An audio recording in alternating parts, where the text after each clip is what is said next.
Hi guys. So I just want to share with you, you don't realize the importance of having this until your pump goes out.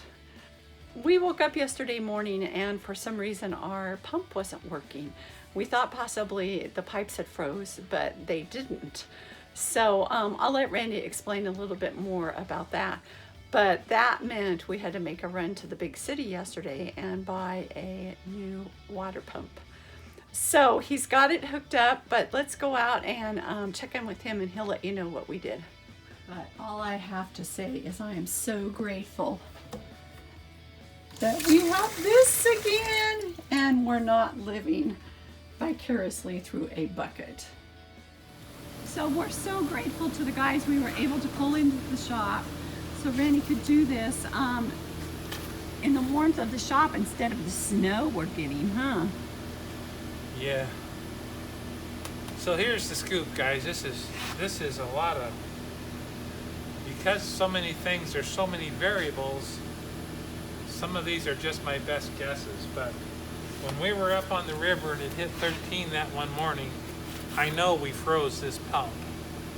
But I stuck a heater right here underneath it. In 5 minutes it took off and it was working again.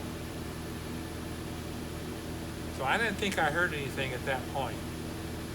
Now to back the story up a little bit farther, this pump is always hammered and it's just, when you take a shower the water would be like,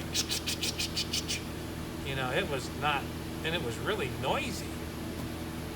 So this pump in the instruction says it does not require an accumulator tank.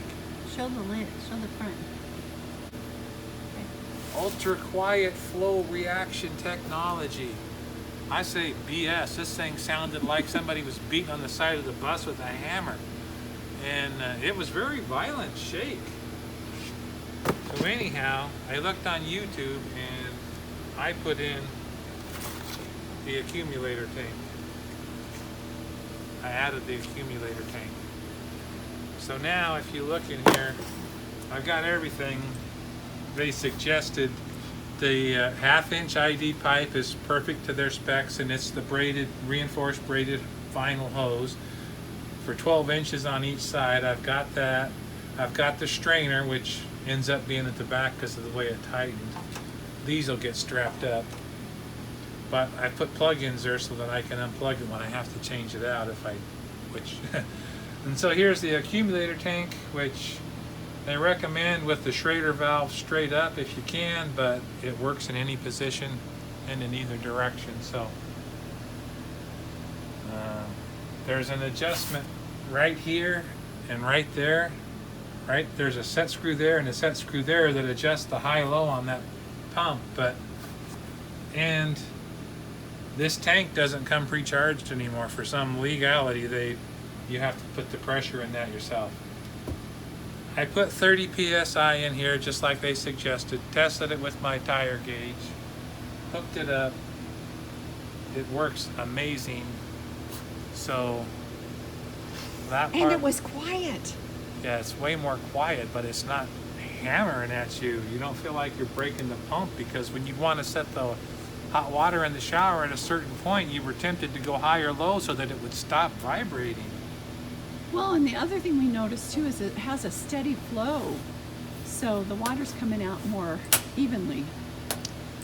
So I gotta make a simple bracket to bolt this to here and this job will be done. But I still have to decide why.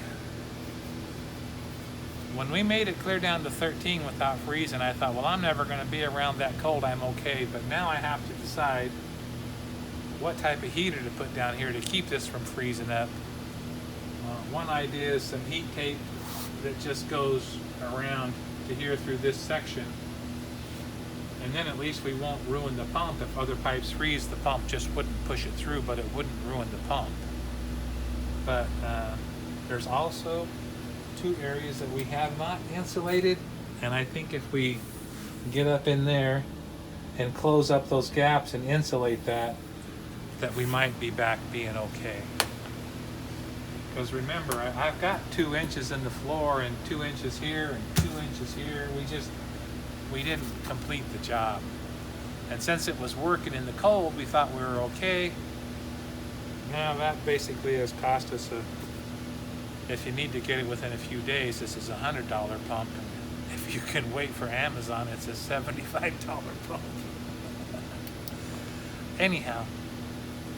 We're grateful that we were able to find one. Yeah. And we have running water now.